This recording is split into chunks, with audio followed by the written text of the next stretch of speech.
Bonsoir. La France a-t-elle un problème avec ses riches? Ces dernières semaines, tous les candidats à la présidentielle ont évoqué le revenu des plus fortunés. En temps de crise, les voilà montrés du doigt. Leur salaire s'envolerait, ils seraient de plus en plus riches, de moins en moins imposés, taxés et même prêts à s'exiler. Bref, à faire leur valise dès que l'air du temps ne leur est plus favorable. Alors, fantasme ou réalité? Et à partir de quel niveau de rémunération est-on vraiment riche en France? 7 000 € par mois, comme l'évaluent certains instituts. Nous avons rencontré et puis filmé quelques-unes des plus grandes fortunes françaises, enquêté sur les exilés fiscaux. Vous allez entendre comment, chez nous, aujourd'hui, les riches vivent leur bonne fortune. Regardez, dans la peau des riches, c'est un document signé Élise Le Guével, Arnaud Muller, Jean-Marc Doucnouk et Frédéric Prigent. Élise Le Guével répondra ensuite aux questions de Guylaine.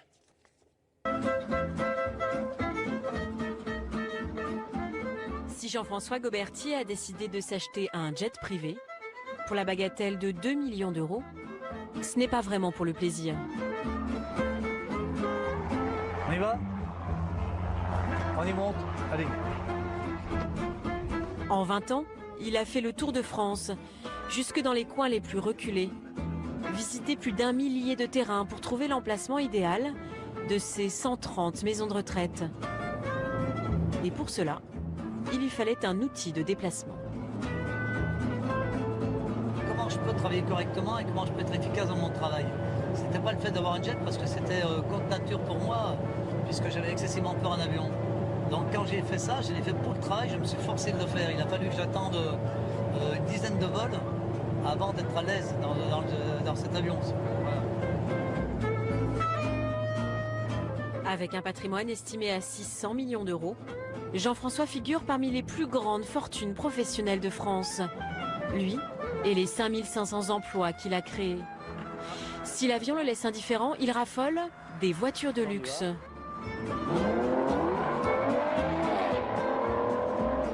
Jean-François en possède près de 50 et il nous emmène voir une partie de sa collection.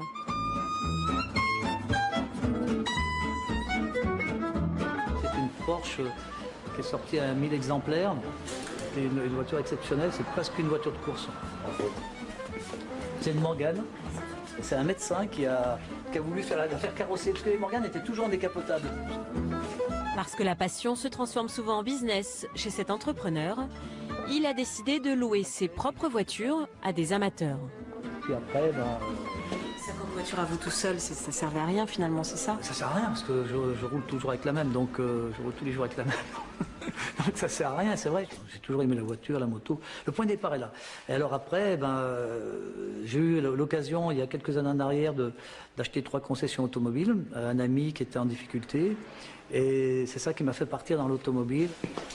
Et parmi les 50, c'est cette voiture grise d'une célèbre marque allemande qui a sa préférence. Pour rien vous cacher, c'est une voiture que j'ai eue en 2004, j'ai attendu 4 ans pour l'avoir. Celle-là, vous arrivez à la louer? Je la loue pas celle-ci. C'est celle que je préfère de toutes. Si je dois en garder qu'une, je garderai celle-ci. Pour ce fils d'ouvrier, assumer sa réussite n'a pas forcément été facile. Mais il s'est aujourd'hui affranchi du regard des autres, notamment parce qu'il sait le nombre d'emplois qu'il a créés. Je l'ai vécu très très mal pendant des années et maintenant je m'en fous totalement. Attendez, il faut voir ce que j'ai assumé. Hein. Il faut voir le nombre de personnes que j'ai embauchées, des copains que j'ai embauchés, il faut voir ce que j'ai assumé. Quand j'ai pris les trucs automobiles, là, c'était en dépôt de bilan, pendant 4 ans j'ai assumé les salaires de 30 personnes. Hein. Donc je veux dire, j'aurais pu en faire autre chose de mon argent. Hein. Le mot « riche » n'a jamais été autant prononcé que ces dernières semaines. À partir de combien est-on réellement riche? Quel est leur rapport à l'argent? Paye-t-il vraiment trop d'impôts? À travers le regard d'une héritière, d'un rentier et d'un entrepreneur, nous avons voulu nous glisser l'espace d'un reportage dans la peau des riches.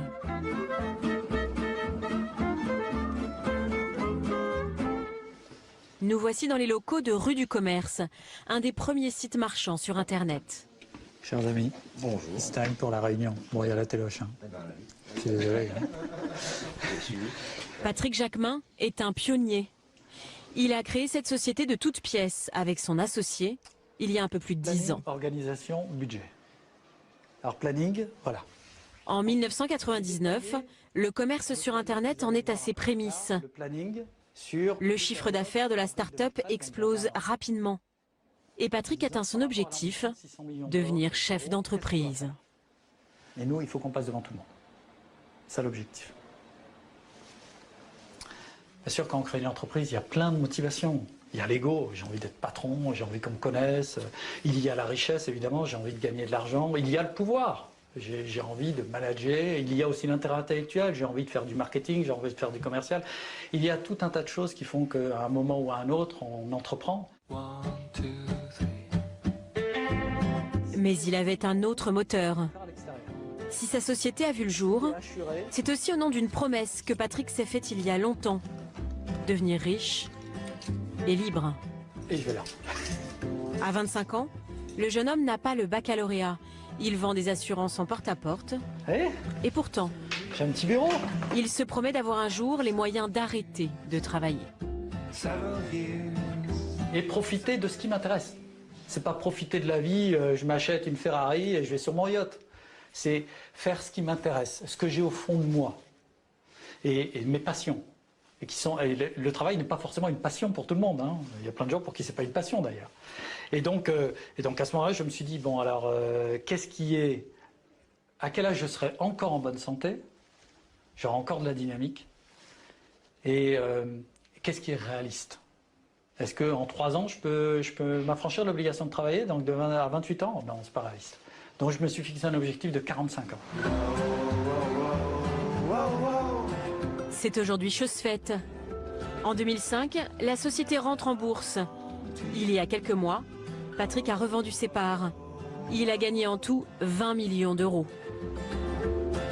Il ne revient que ponctuellement dans l'entreprise. Au départ, ce sont ses 3 enfants qui ont eu le plus de mal à s'habituer. Alors il revenait le soir de l'école et il me disait, papa, qu'est-ce que tu as fait aujourd'hui? Et alors une fois, 2 fois, mais tous les soirs ça revenait. Du genre, papa, t'as glandé aujourd'hui toute la journée, non? Et à un moment, j'aurais dit, écoutez, j'ai bossé comme un Turc pendant des années.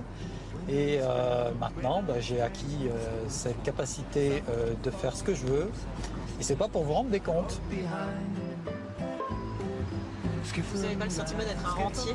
Si on peut appeler rentier quelqu'un qui vit de l'argent qu'il a acquis ou qu'il a, oui, je suis un rentier dans ce cas-là. Voilà, mais qu'il a conquis âprement.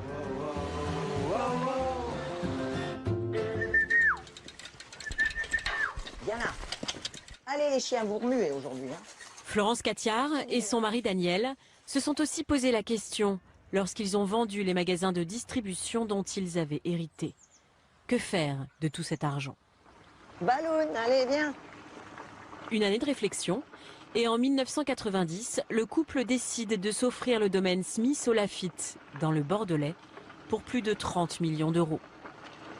C'était pas une évidence de se vous lancer dans le vin au départ? Dans le vin, non, c'était pas évident pour nous parce que on venait d'un milieu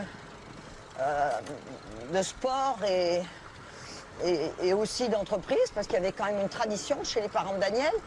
Alors on dit souvent que c'est la première génération qui construit, la deuxième qui développe et la troisième qui coule. J'espère que ça ne sera pas le cas avec nos petits-enfants. Aujourd'hui, le terroir a doublé de valeur. Et la cuvée 2009 vient de remporter les meilleures notes, attirant des clients fortunés du monde entier. C'est notre plus vieille bouteille. Elle a un fond très épais. Elle date de 1878. À l'époque où les dames avaient des robes à cerceau. Vous pourriez cuisiner avec, non? Non, cuisiner, non. La cuisine, c'est juste pour les vins de bas de gamme. Florence ne se sent pas riche. Elle préfère le terme privilégié. La famille Catiard figure pourtant dans le palmarès des 300 plus grandes fortunes françaises. Et quand on évoque avec elle les problèmes de la société d'aujourd'hui, elle pense avant tout à l'écologie et à la planète.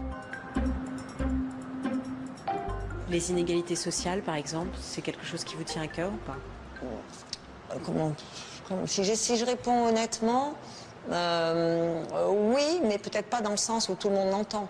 Moi, c'est pas à moi d'en parler. Moi, je trouve que ce qui est très difficile, c'est quand effectivement il n'y a pas d'ascenseur social.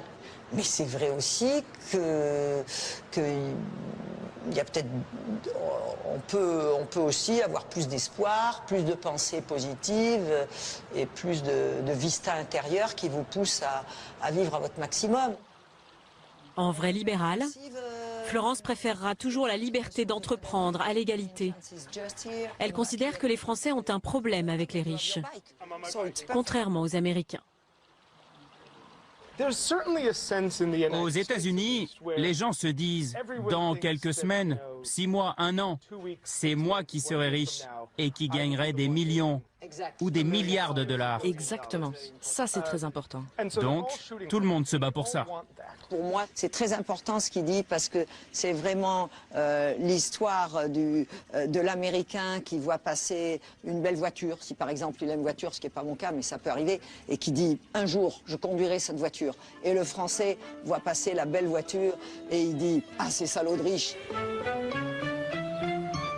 Les riches Français se sentent épiés et montrés du doigt. Mais au fait, comment se perçoivent-ils eux-mêmes ? À Paris, nous retrouvons Jean-François Gobertier, le bâtisseur de maisons de retraite et amateur de belles voitures. Cet acharné de travail vient de monter un nouveau projet, les Villas Sully. Je vais m'asseoir. Des appartements ultra domotisés qui s'adaptent à la perte d'autonomie. Vous rentrez. Au niveau de la cuisine, le plan de travail est réglable en hauteur de façon électrique. Ça veut dire quelqu'un qui devient handicapé, qui est obligé d'être dans un fauteuil roulant, pourra utiliser la cuisine qui va s'adapter à lui. C'est-à-dire que le plan de travail va monter. Exactement, exactement. Et on a le principe du chemin lumineux qui va pouvoir être déclenché lorsque la personne se lève du lit en pleine nuit pour aller allumer la salle de bain et jusqu'à la cuisine, pour éviter les chutes, en fait, tout simplement. Et c'est pour ça qu'il faut avoir... Classé 76e fortune française, Jean-François fait partie des très riches. Et pourtant, comme l'immense majorité des personnes que nous avons rencontrées, il a du mal à assumer ce terme. Ouais. On a l'impression que le mot vous gêne. Oui, parce qu'on ne peut pas le, comment dire, ce terme de riche veut rien dire. Il y a l'aisance, il y a une valeur d'entreprise, une valeur peut-être de patrimoine qui permettent de faire des choses. Mais riche... On a l'impression que c'est presque une insulte, ce mot. Comment ? On a l'impression que c'est presque une insulte, ce mot. Il n'est pas approprié, voilà, pour moi. À moi, en tout cas. Peut-être à d'autres, mais pas à moi. Et si le riche, c'était toujours l'autre ? Personne ne le revendique. Nous avons donc cherché la réponse du côté des statistiques. À partir de combien est-on riche ? Ce qu'on constate sur cette courbe, c'est que vous avez ici jusqu'à 3 000 euros par mois. 80% de la population gagne moins que 3 000 euros par mois. Au Crédoc, on considère qu'au-delà de 3 000 euros par mois, on fait partie donc des 20% de la population les plus aisés. Et 7 000 euros par mois, c'est la porte d'entrée des 1% des Français les plus riches. Quand on regarde à 7 000 euros à partir de là, il ne reste plus que les revenus s'envolent. la population. Si vous prenez le chanteur le mieux payé l'année dernière, par exemple, lui, il ne rentre pas du tout dans le graphique, il serait dans le couloir. Si on regarde ce qui se passe pour le patron du CAC 40 le mieux payé l'an dernier, lui, il n'est pas dans le couloir, il est dans l'immeuble d'à côté. Et en 2008, il y a eu un trader qui a gagné 3 milliards d'euros. Et alors lui, si on voulait dessiner sa place sur le graphique, il faudrait prolonger le graphique et aller de Paris jusqu'à Marseille. On pourrait pointer son niveau au niveau de Marseille.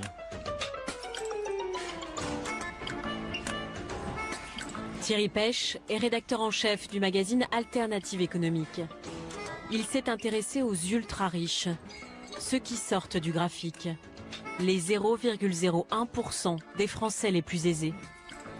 Et depuis 10 ans, les revenus de cette catégorie ont explosé.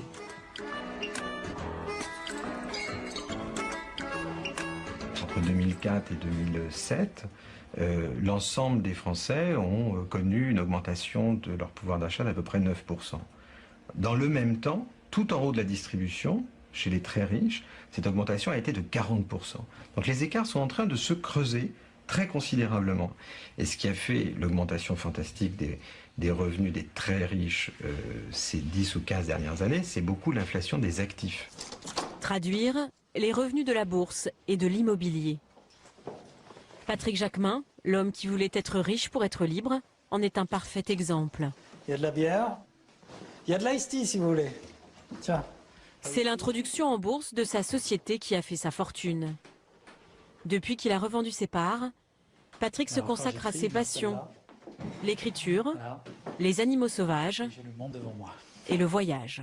On remonte ici, on fait la mer d'Aral, et là on redescend tout le Kazakhstan, Baïkonour, là où partent les fusées. Je suis passé devant, j'ai failli rentrer, mais ils m'ont expulsé, qui était là. Il a fait Paris-Vladivostok à moto, 20 000 km de terre sauvage et d'aventures au bout du monde. La moto, le pneu, mes valises, toute ma vie là-dedans, pendant 2 mois et demi. Grâce au miracle de la bulle Internet et à son instinct d'entrepreneur, Patrick a gagné ses millions très vite, en quelques années. Trop d'argent, trop vite, il accepte d'en débattre avec nous. Est-ce que vous avez l'impression, finalement, que tout l'argent que vous avez gagné, vous le méritez? C'est une question très très difficile, très difficile. Dans la société dans laquelle on est, je peux considérer que je le mérite. J'ai pas le bac. J'ai commencé à vendre des assurances en porte-à-porte à Sarcelles, le soir.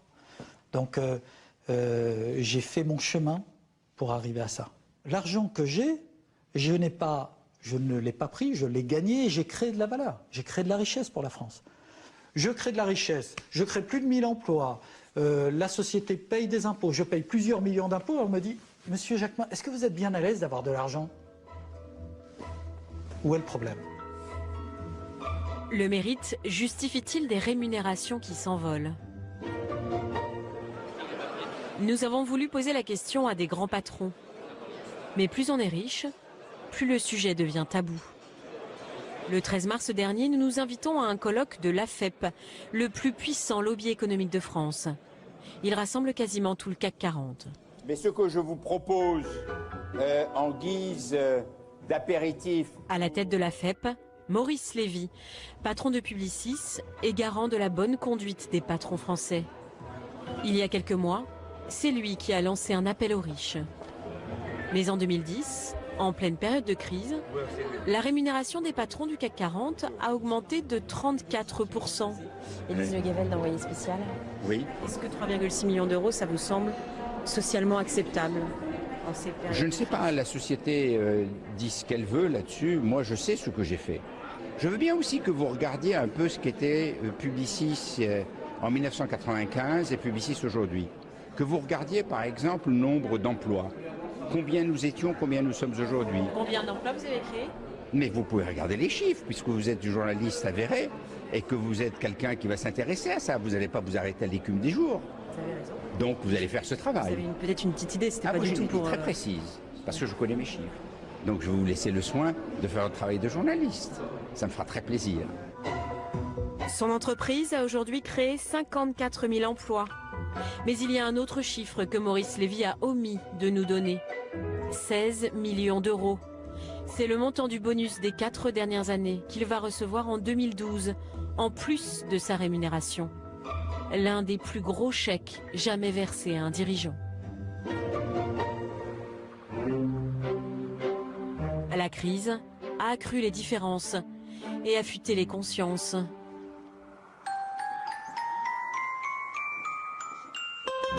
Depuis la suppression du bouclier fiscal, les riches ont-ils le sentiment que l'étau se resserre? Il n'y a pas d'entrée. C'est du pot-au-feu. Florence Catiard reçoit ce soir à dîner 2 Suédois très fortunés, des clients potentiels. Une soirée de plaisir, de dégustation et surtout d'affaires.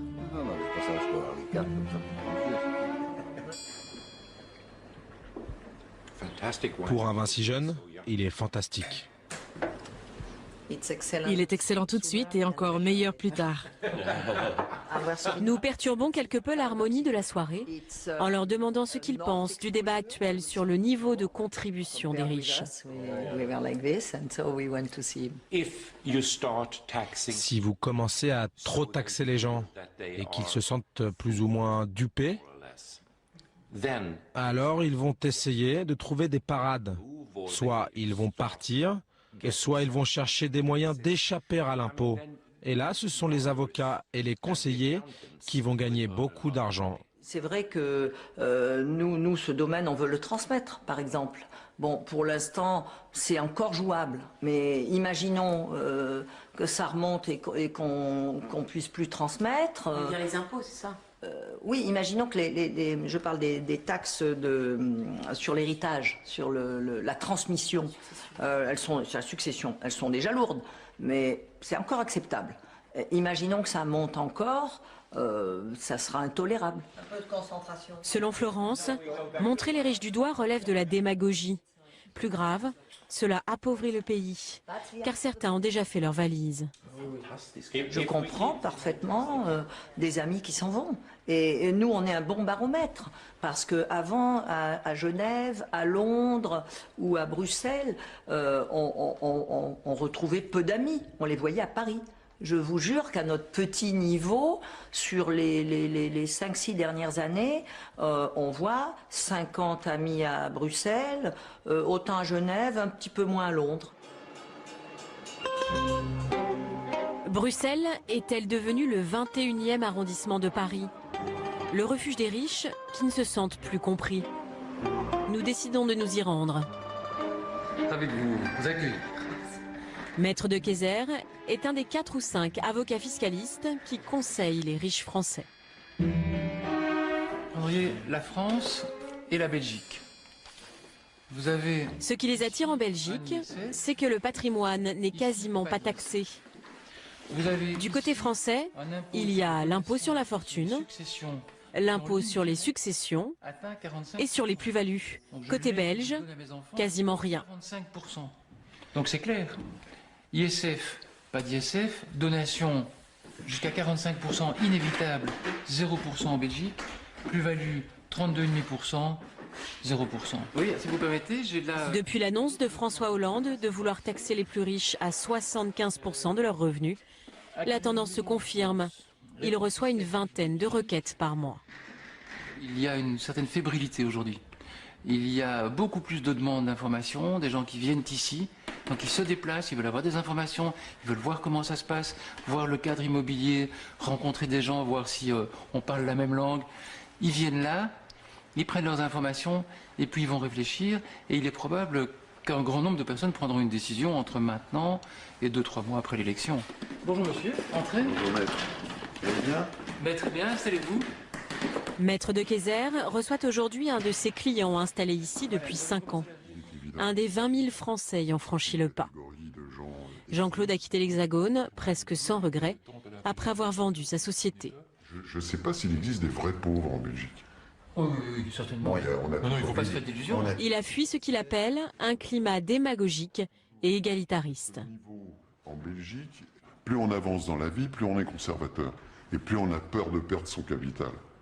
Alors là, avec ce qu'on raconte, et ce qu'on entend, et ce qu'on voit depuis des années en France, on s'étonne que les gens partent. Moi, la première fois que j'ai fait ma déclaration ISF, j'ai été très mal. Vous ressentez ça un peu comme une inquisition dans votre vie privée. Difficile de percer l'anonymat de ces Français. François Michelou en connaît un certain nombre, puisqu'il les aide à s'installer en Suisse. Un service clé en main, du permis de séjour, au choix de l'école pour les enfants. Ça va, bienvenue. Merci. Ce jour-là, il va visiter un appartement de luxe dans la ville de Montreux. Oh mon Dieu. C'est énorme. Hein. Un emplacement qui pourrait plaire à ses clients. Alors là, il n'y a personne qui vous voit. Hein. Incroyable. Quelle surface il fait? Alors cet appartement fait environ 600 mètres carrés. Ah d'accord, oui. Voici une des chambres principales. Oh là là, quelle lumière, hein, quelle lumière.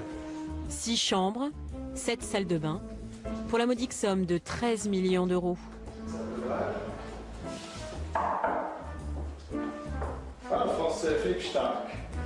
L'emplacement est parfait, mais il est trop grand et surtout trop cher pour ses clients. Et ça, pour un roi du pétrole, ça serait pas mal, ou alors un riche russe.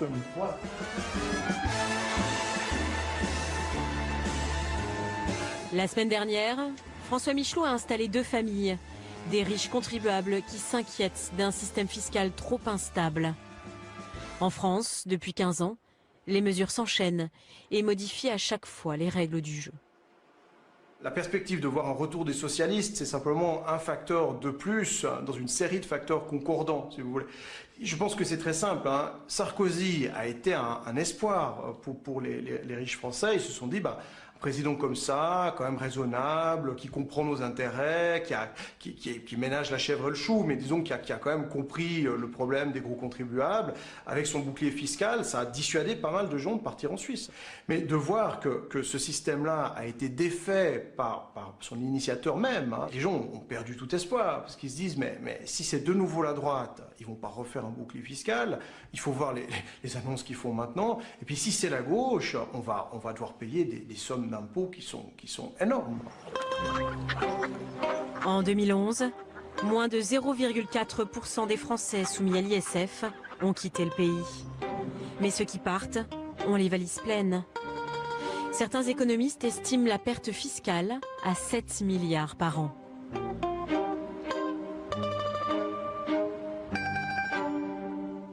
Peut-on vraiment dire que l'impôt est confiscatoire en France ? Les plus riches souffrent-ils proportionnellement plus que les autres de la pression fiscale? Cet économiste nous dessine la courbe des impôts.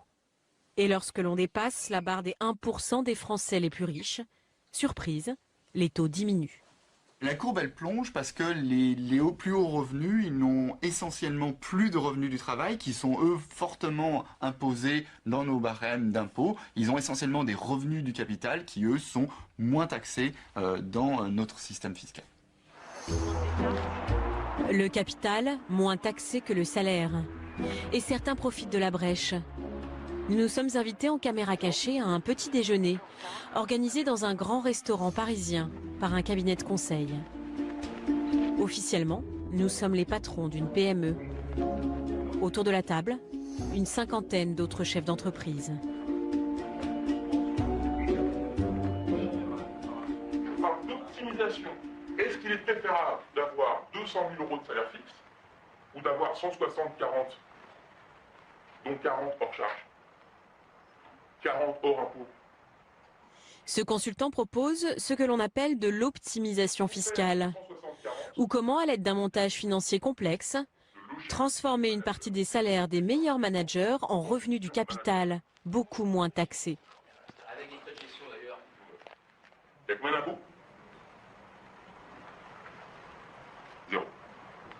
Toutes les banques, tous les groupes industriels, tous les grands groupes aujourd'hui, et les autres, nos clients, ont tous des systèmes d'hébergement. Un jeu de passe-passe totalement légal, contre lequel le fisc n'a aucune parade. Le consultant, un ancien trader, va nous proposer de faire des miracles. Dans l'univers textile, c'est ça? Oui, textile. On a accompagné. Bien sûr. Eh ben, appelez-eux. Là, vous parlez de moi. J'ai repensé. Lorsqu'il y a une rémunération, et ça crache, ça crache.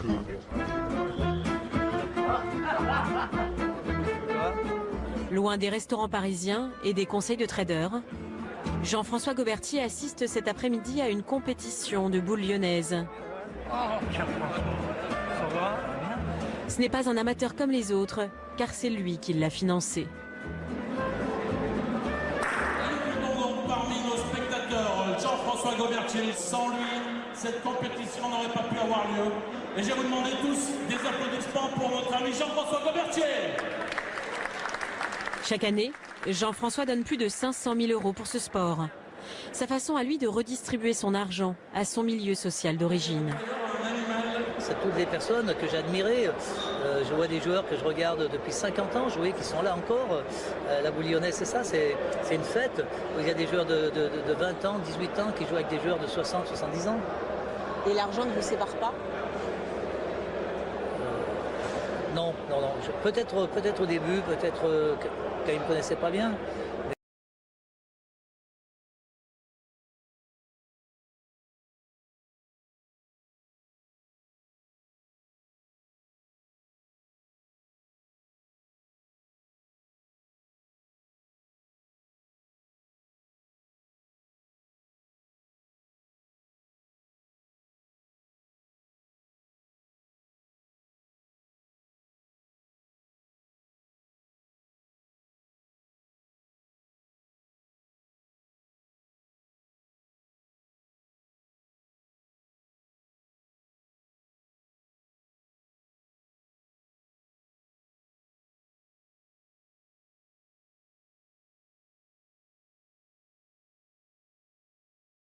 Élise, parmi les clichés qui circulent sur les riches, il y en a un qui a la dent dure et que vous avez d'ailleurs expérimenté, c'est que les riches n'aiment pas la lumière et qu'ils préfèrent vivre cachés. Alors est-ce que cela a été difficile de réaliser ce reportage ?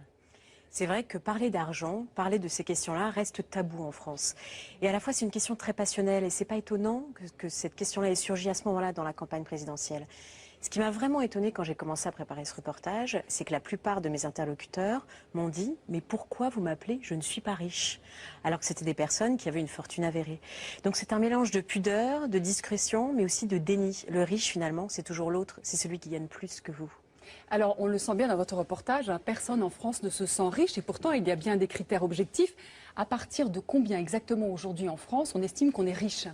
Puisqu'on ne peut pas se fier à leur subjectivité, finalement à la perception qu'ils ont de la réalité, le mieux c'est de se baser sur les chiffres.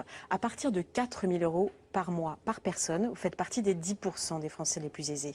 Quand vous gagnez 7 000 € par personne, vous entrez dans la catégorie des 1% des Français les plus riches. Et si vous gagnez plus de 80 000 € net par mois, vous entrez dans un cercle très restreint, celui des 0,01% des Français les plus aisés.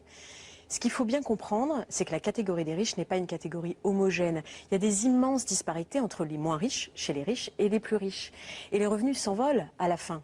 Ce qui fait que la pauvreté, finalement, n'a pas de plancher, mais elle, la richesse... Pardon, la pauvreté a un plancher, mais la richesse n'a pas de plafond, elle est sans limite. Elle n'a pas de limite. Alors, est-ce que ça veut dire aussi que la France s'appauvrit, qu'il y a de moins en moins de riches aujourd'hui en France ? On ne peut pas vraiment dire que la France s'appauvrit. Par contre, on peut dire que les riches s'envolent. La France n'est pas encore les États-Unis, c'est-à-dire que nous avons beaucoup de millionnaires, mais peu de milliardaires. En revanche, il y a un chiffre très intéressant. L'INSEE l'a sorti entre 2004 et 2007, le pouvoir d'achat de la population globale a augmenté de 9%, alors que le pouvoir d'achat des riches a augmenté de 40%. Donc on voit bien que les inégalités se creusent. Et ça, c'est finalement un phénomène assez récent des 30 dernières années. 30 dernières années, le capitalisme a changé de nature. On est passé d'un capitalisme industriel à un capitalisme financier. Il y a 40 ans, c'était inimaginable de penser gagner des millions d'euros en quelques années. Aujourd'hui, c'est possible. Et c'est finalement ce creusement des inégalités qui fait que les tensions sociales sont exacerbées et que cela émerge dans le débat. Et que la question est aussi passionnelle. Donc merci Élise. Merci.